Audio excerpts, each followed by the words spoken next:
اعوذ باللہ من الشیطان الرجیم بسم اللہ الرحمن الرحیم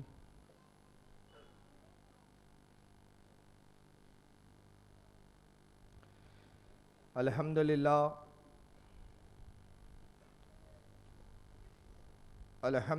الذی فضل علی سیدنا و مولانا محمد صلی اللہ علیہ وسلم علی العالمین جميعا واقامہ یوم القیامت للمذنبین المتلوثین الخطائین الحالقین شفیعا فصلی اللہ تبارک و تعالی علیہ وعلی کل من ہوا محبوب و مرضی لدی صلاۃ تبقى و تدوم بدوام الملک الحی القیوم ونشهد ان لا الہ الا اللہ وحدہ لا شریک لہ ونشهد ان سیدنا و مولانا محمدا عبدہ و رسولہ بالہدی و دین الحق ارسلہ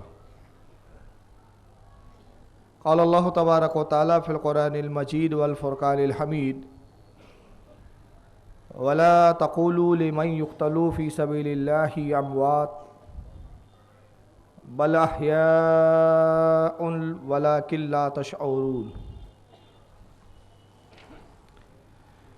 صدق اللہ العظیم صدق صادق المصدوق علیہ الصلاۃ والتسلیم ان اللہ وملائکتہ یصلون علی النبی یا ایھا الذین آمنوا صلوا علیہ وسلموا تسلیما اللہم صلی علی سیدنا مولانا محمد جد الحسن والحسین وعلی آلہ واصحابہ واہل بیتہ وذریاتہ وبارک وسلم صلاۃ وسلام علیک یا رسول اللہ صلی اللہ تعالی علیہ وسلم ناصران شہ والا میں نہ تھی عمر کی قید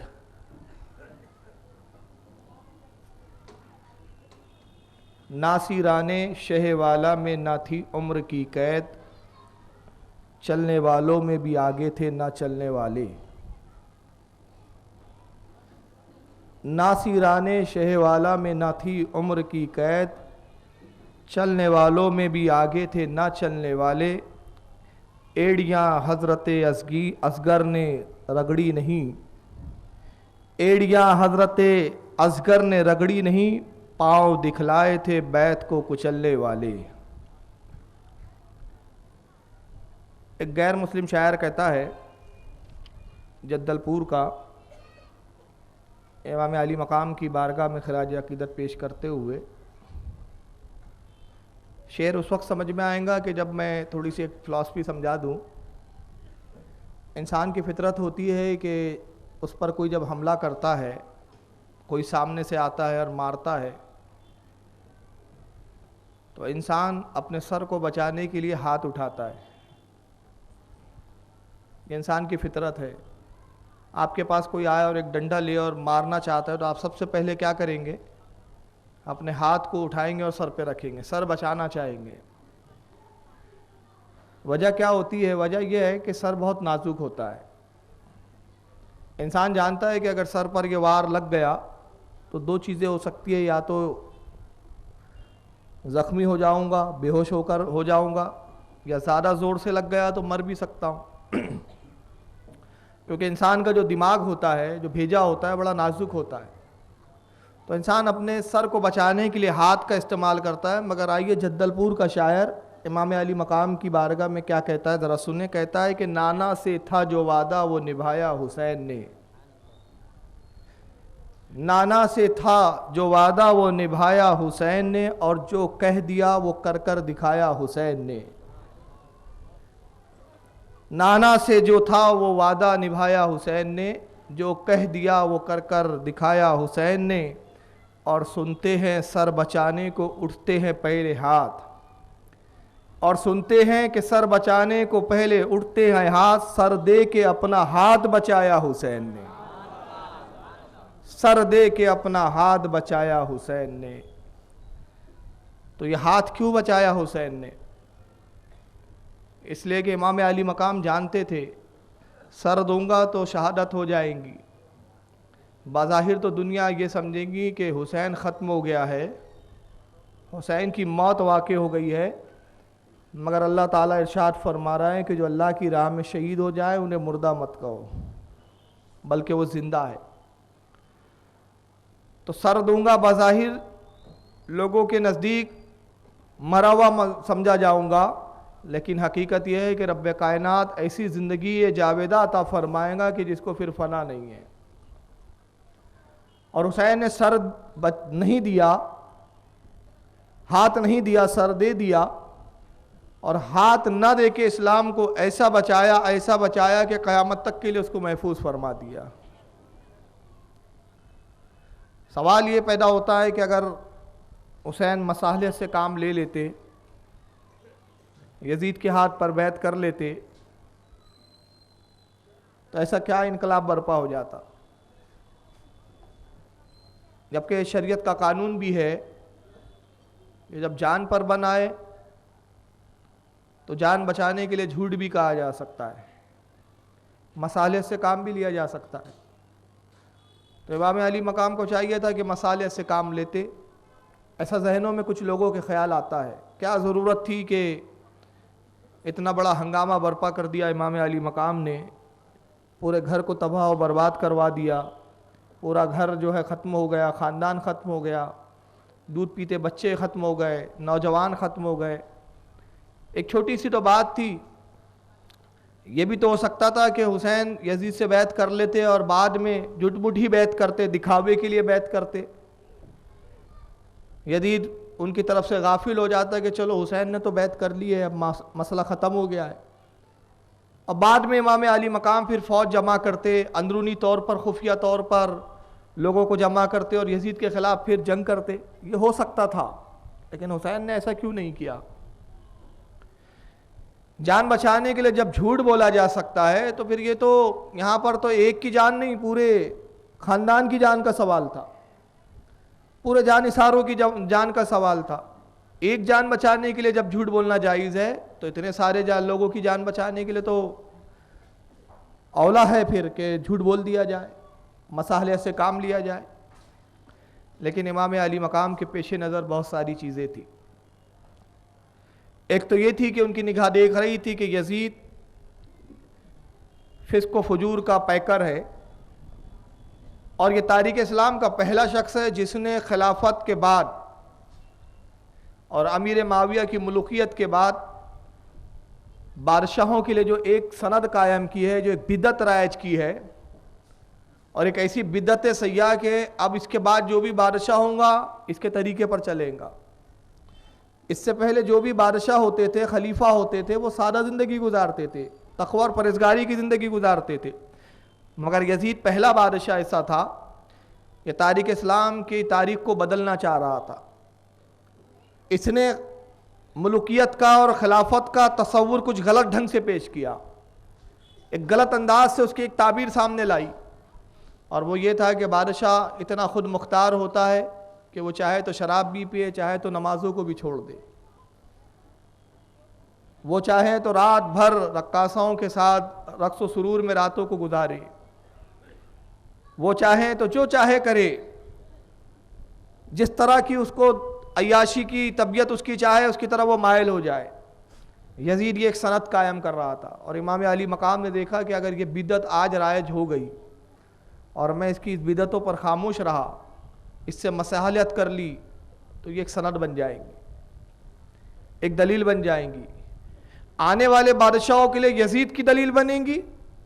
اور اہل حق کے لیے میری دلیل بنے گی کہ جب امام حسین نبی کے نواسے ہو کر انہوں نے مصالحت سے کام لیا تو ہم تو پھر نہ نبی کے نواسے ہیں، نہ اتنی طاقت و قوت رکھتے ہیں. جب امام حسین باوجود اتنی طاقت و پاور کے رسول کے خاندان سے اتنے قریب ہو کر وہ فسق و فجور کو برداشت کر سکتے ہیں تو پھر ہمیں بھی برداشت کرنا چاہیے. یہ قیامت تک کے لیے ایک نظیر بن جاتی. امام علی مقام نے یہ نظیر نہیں بننے دی، اور بتایا کہ اگر کوئی اسلام کی قانون کو، اسلام کے قوانین کو بدلنا چاہے تو قانون بدلا نہیں جا سکتا، اس لیے کہ یہ نظام مصطفیٰ صلی اللہ تعالیٰ علیہ وسلم یہ قیامت تک کے لیے آیا ہے. اس قانون کو قیامت تک رہنا ہے، قیامت تک کے لیے نظام ہے. اور یہ اس کے قوانین اگر آج بدلے گئے، آج یہ طریقہ رائج ہو گیا، نتیجہ یہ ہوگا کہ اسلام میں اتنی رخنہ اندازیاں ہوں گی کہ جو بھی طاقتور ہوں گا، جو بھی سرمایہ دار ہوں گا، جو بھی ایسا شخص جو دولت کا گھمنڈی ہوں گا، جو بادشاہت پہ عبور رکھتا ہوں گا، جو تخت و تاج کا مالک ہوں گا، اسلام کے جس قانون کو اپنے مرضی کے خلاف پائیں گا، اپنی طبیعت کے خلاف پائیں گا، بدلتا ہوا نظر آئے گا۔ مورخین نے لکھا ہے، تاریخ نگاروں نے لکھا ہے کہ یزید نے اتنی زیادہ تبدیلیاں کر دی تھی اسلامی قانون میں کہ کسی زمانے میں کسی کا تصور بھی نہیں ہو سکتا تھا کہ بہن اور بھائی کے نکاح بھی جائز ہو سکتے ہیں، مگر یزید نے اتنی چھوٹ دی کہ بعد نے یہاں تک لکھا، جس میں ابن کثیر جیسے لوگ بھی ہے، علامہ ابن کثیر نے بھی البدایہ والنہایہ میں اس کو تحریر کیا کہ یزید کے زمانے میں بہن اور بھائی نکاح بھی کرنے لگے تھے، اس کو حلال سمجھا جانے لگا تھا، زنا عام ہونے لگے تھے، فسق و فجور کا بازار گرم تھا، دمشق میں جوا اور شراب کے اڈے کھلے عام پر کھولے جا رہے تھے، کھلے عام اجازت تھی کہ شراب کھانے کھولے جا سکتے ہیں۔ یہ ایسی تبدیلی رونما ہو رہی تھی جو امام حسین امام علی مقام کی نگاہوں کے سامنے تھی۔ تو امام نے ایک نذیر قائم کی کہ لوگوں، آنے والے زمانے میں میری نذیر ہے کہ میں نے اپنا خاندان تو تباہ ہونے دیا، اپنے خاندان اور اپنے گھرانے کو تو اسلام کی خاطر لٹوا دیا، قربان کر دیا، مگر اسلام کے قانون پر میں نے آنچ آنے نہیں دی، لہذا تمہارے نزدیک میری مثال ہے، میری نذیر ہے، میری نذیر اور میری مثال کو سامنے رکھنا۔ تو امام حسین کی یہ مثالیں، یہ نذیریں تھیں۔ انشاءاللہ کل یا پرسوں جہاں پر جلسے اور ہونے والے، آگے آپ کو بتایا جائے گا کہ آگے کہاں کا میری اور تقریریں ہونے والی ہے، اس پر میں گفتگو کروں گا، لیکن 2 دن بچے ہیں میرے پاس، واقعات کربلا بھی ختم کرنا ہے،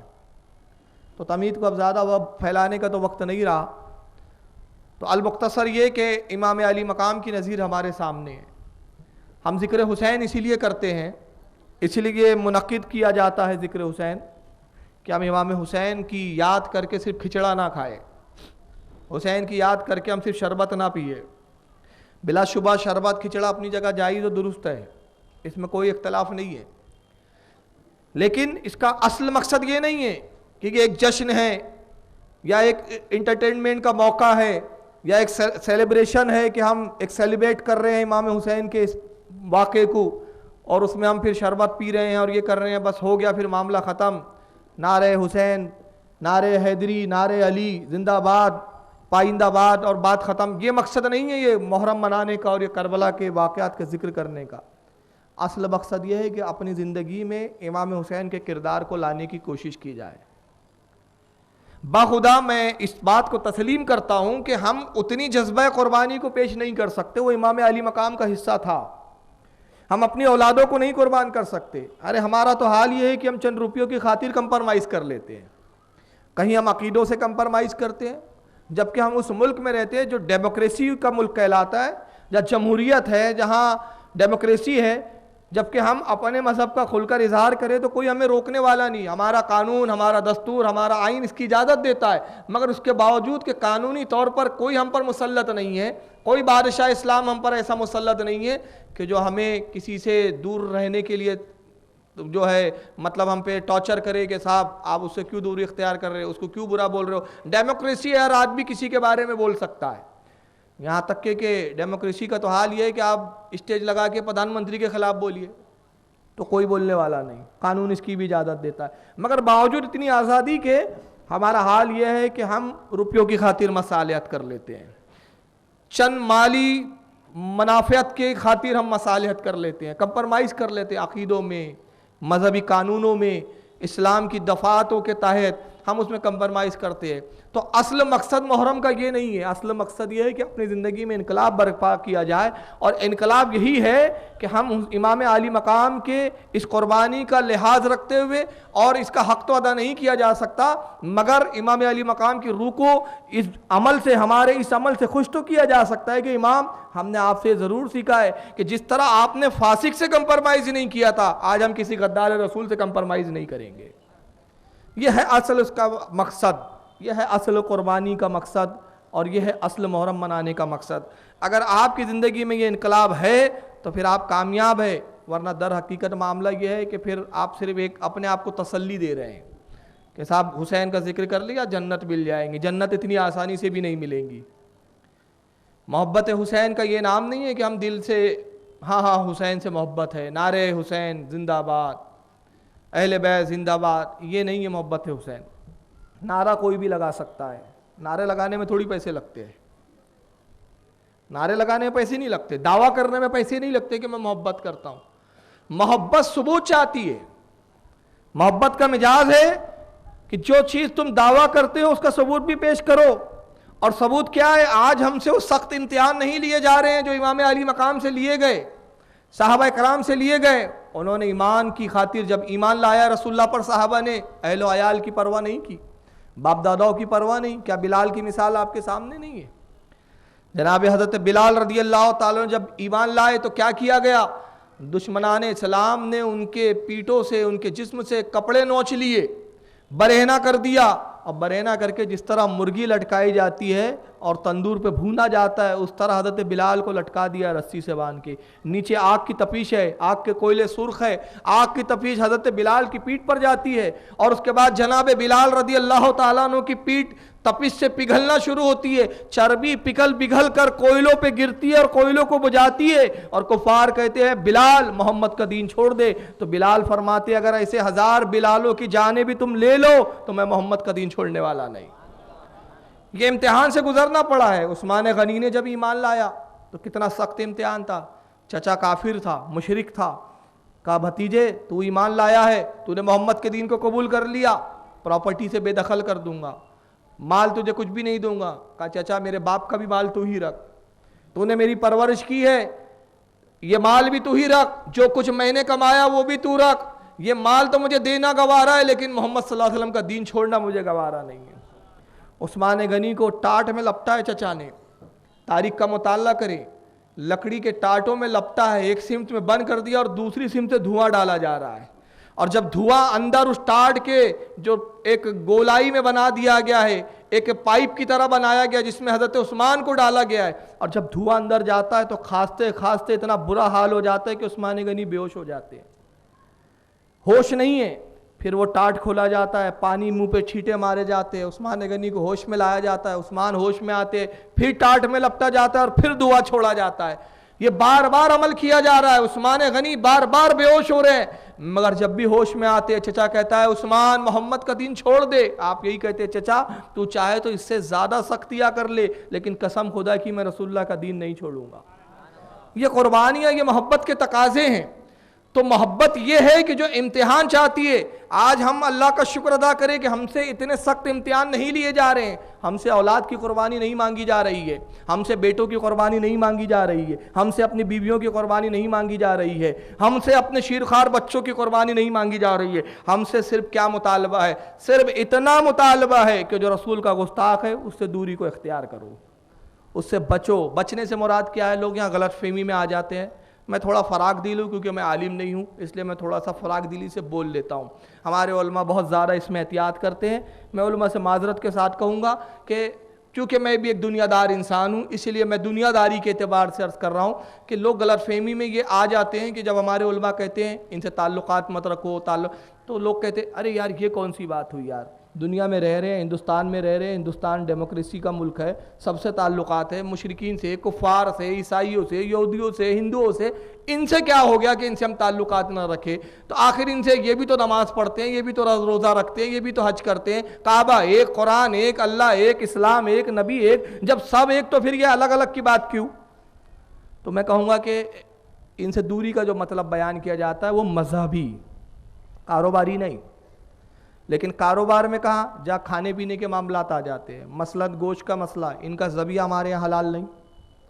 ان کا ذبیحہ سے ہم کو بچنا ہے، ان کے ذبح کیا ہوا جانور کا گوشت آئے اس کو نہیں کھانا ہے، کیونکہ اللہ کے رسول کا قانون ہے، اللہ کا قانون ہے کہ جو کافر و بدعتی یا مشرک جس کو ذبح کرے وہ ہمارے لیے حلال نہیں، ہمارے نزدیک مسلمان نہیں۔ تو ان کے کھانے پینے کی چیزوں سے پرہیز کرنا ہے آپ کو، ان کی عبادتوں خانے میں نہیں جانا ہے۔ جب ہمارے اپنے عبادت خانے موجود ہے، جب ہماری مسجدیں موجود ہے، تو ہم جب اپنی مسجدوں کو چھوڑ کر ان کی مسجدوں میں کیوں جائیں؟ تو یہ اتحاد سے روکا جاتا ہے، جو مذہبی اتحاد جس کو کہا جاتا ہے۔ مثلاً شادی بیاہ سے آپ بچے، نہ اپنی لڑکی ان کو دیں، نہ اپنی لڑکی رکھے، کیوں؟ اس لیے کہ جب یہ رسول کے گستاخ ہے تو گستاخ رسول کو نہ لڑکی دی جا سکتی ہے نہ لڑکی لی جا سکتی ہے۔ رشتے قائم نہیں کیے جا سکتے. اگر رشتے قائم کیے جا سکتے تھے تو بنو امیہ اور قریش میں تو پہلے سے رشتے تھے. حضرت امام علی مقام کا خاندان قریش تھا, اور بنو امیہ کا یزید کا خاندان بنو امیہ تھا. یہ دونوں شاخیں ایک جگہ مل جاتی ہے. یہ ایک ہی خاندان کی دو شاخیں تھی, رشتہ داریاں تھی. شمر ادھر تھا, شمر ماموں تھا, حضرت عباس بھانجے ادھر تھے. ماموں اور بھانجے آپس میں دستوں گراباں تھے. عمر ابن سعد جو یزیدیوں کا سپہ سالار بن کے آ رہا ہے, امام حسین کا رشتہ دار تھا. سعد ابن ابی وقاص حضرت امام علی مقام کے رشتہ دار تھے, یہ ان کا بیٹا تھا. کئی رشتہ داریاں تھی. اور یہی نہیں, اگر آپ تاریخ کربلا کا مطالعہ کریں تو حیرت زدہ رہ جائیں گے. امام طبری اور بڑے بڑے اماموں نے لکھا کہ یزید کی فوج میں تقریباً 7,000 تو حفاظ قرآن تھے, حافظ قرآن. مفتیان اکرام کی جماعت 7,000 کی, 4,000 کے قریب اس میں وہ تھے عالم اور فقیہ تھے جو اپنے وقت کے صاحب فتویٰ تھے. یہ یزید میں کوئی فوج میں کوئی ان پڑھ انگوٹھا بہادر لوگ نہیں تھے, ایسے نہیں تھے کہ جن کو دین نہیں سمجھتا تھا. یہ سب دیندار تھے, ان میں مفتی بھی تھے, عالم بھی تھے, فقیہ بھی تھے, مگر دنیا کی لالچ میں آئے تھے. امام حسین نے ان کے خلاف تلوار چلائی اور بتایا کہ یہ عالم مفتی ضرور کہلاتے ہیں, مگر یہ ناحق پر ہے تو ان سے لڑا جائے گا, ان سے کمپرمائز نہیں کیا جائے گا, ان سے مصالحت نہیں کی جائیں گی. آج ہم ایک مولانا کو دیکھ کر کمپرمائز کرنے لگتے ہیں, ارے وہ بھی تو مولانا ہے. امام نے تو 1900 ملاؤں سے کمپرمائز نہیں کیا کہ یہ میرے نانا کے امت کے عالم کہلاتے ضرور ہے, مگر یہ اسلام پر ثابت قدم نہیں ہے, اسلام کے قوانین پر ان کا عمل نہیں ہے. تو اصل مقصد یہ ہے کہ ہم اپنی زندگی میں انقلاب لائیں. اور دوسرا کیا ہے, ہمیں خرافاتوں سے بھی بچنا چاہیے. آج سب سے بڑا جو معاملہ ہے ہمارا جو اہل سنت والجماعت کا مذہب کمزور ہو رہا ہے, وہ صرف ہماری خرافاتوں کی وجہ سے. بخدا اتنا شاندار مذہب ہے, میں اللہ رب العزت کی عزت و جلال کی قسم کھا کے کہتا ہوں کہ روئے زمین پر اہل سنت والجماعت کے علاوہ کوئی جماعت حق پر نہیں ہے, کوئی جماعت نہیں. یہ مبالغہ نہیں ہے. جس طرح کل سورج نکلے گا یہ یقین ہے, اور ابھی یہ رات جاری ہے, یہ رات ہے, یہ رات کی تاریخی مجھے دکھ رہی ہے, جیسے یہ یقین ہے, میں اپنی آنکھوں سے دیکھ رہا ہوں, اس سے کروڑا درجے مجھے یہ یقین کامل ہے کہ اہل سنت والجماعت حق پر ہے, اس سے کئی گنا زیادہ. جس طرح میں یہ یقین رکھتا ہوں کہ اللہ رب العزت ہے, پروردگار عالم کی ذات موجود ہے, کائنات کا چلانے والا ایک رب کائنات ہے, ایک خالق کائنات ہے, اور اس کے نبی کریم صلی اللہ علیہ وسلم اس دنیا میں تشریف لائے, ان کا پیغام موجود ہے, ان کی تعلیمات موجود ہے. جیسے ان چیزوں پر میرا ایمان و یقین ہے, اس ویسے ہی ان چیزوں پر بھی میرا یقین ہے کہ اہل سنت والجماعت حق پر ہے.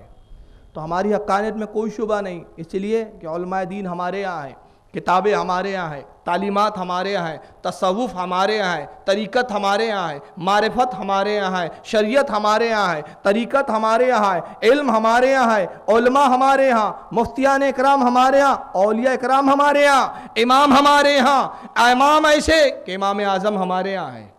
نبی اعظم ہمارے یہاں ہے, حسین اعظم ہمارے یہاں ہے, مفتی اعظم ہمارے یہاں ہے, مجدد اعظم ہمارے یہاں ہے. یہاں سے وہاں تک سب اعظم ہی اعظم ہیں ہمارے ہاں, مگر جن کے یہاں کچھ نہیں وہ کیوں بڑھ رہے ہیں, آگے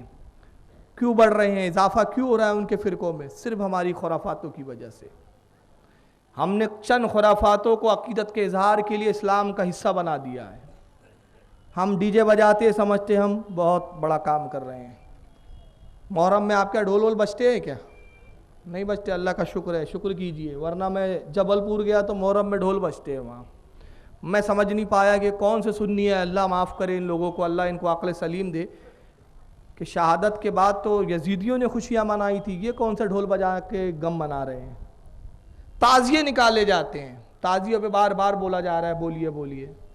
میں نے کہا تھا میں بولوں گا, میرا کام حق بولنا ہے, ماننا نہیں ماننا آپ کی ذمہ داری ہے. قرآن میں اللہ نے فرمایا وما علینا الا البلاغ المبین, محبوب فرما دیجئے میرا کام تھا پہنچا دینا, میں نے جو کچھ تھا میرے کو رب کی طرف سے آیا میں نے پہنچا دیا, اب ماننا نہیں ماننا آپ کی ذمہ داری. یہ تعزیہ اگر اسلام کی حصہ ہوتا تو اس کو امام زین العابدین سب سے پہلے نکالتے, امام باقر نکالتے, امام جعفر نکالتے, امام علی رضا نکالتے, امام موسیٰ رضا نکالتے, امام قاسم نکالتے. کسی امام نے تعزیہ نہیں نکالا, کوئی تاریخ کوئی مائی کلال ثابت نہیں کر سکتا کہ کسی امام نے نکالا ہے. تعزیے کی ایجاد تیمور لنگ سے ہوئی ہے. بادشاہ تیمرلنگ ہے پہلا اس بدت کا رائج کرنے والا، اور بادشاہ کا عمل شریعت میں حجت نہیں ہوتا۔ اور اگر تعزیہ اسلام کا حصہ ہوتا تو میں کہتا ہوں یہ زحمت آپ کو نہیں اٹھانی پڑتی، ہمارے مدارسوں سے تعزیے نکلتے، پھر ہمارے مفتی لوگ تعزیے لے کے نکلتے۔ ہمارے مفتیان اکرام تعزیے نہیں نکالتے، ہمارے علماء اکرام تعزیے نہیں نکالتے۔ اس کا مطلب کیا ہے کہ اس کا شریعت سے کوئی تعلق ہی نہیں ہے۔ اور سوچے جس چیز کو آپ دوسروں کے بھی لیے عیب سمجھتے ہیں، میں اشارہ کر رہا ہوں بامبے کی سرزمین ہے، بولنا اتنا آسان بھی نہیں ہے، یہاں پر پابندیاں لگ جاتی ہیں۔ ایک قوم کچھ نکالتی ہے، آپ مذاق اڑاتے ہیں، یار یہ کیا، اس کی پوجا کیا، عبادت کیا، تعظیم کیا، پھر توڑ پھوڑ کے ڈال دیا۔ آپ بھی تو کچھ اس سے کم نہیں ہیں۔ آپ کیا کرتے ہیں؟ تعزیہ بٹھایا، منتیں مانگی، چراغ روشن ہو رہے، اگربتیاں جل رہی ہے، سامنے سے کھانے رکھے جا رہے ہیں، 10 دن 15 دن رکھا اور لے جا کے بھی توڑ پھوڑ کر دیا۔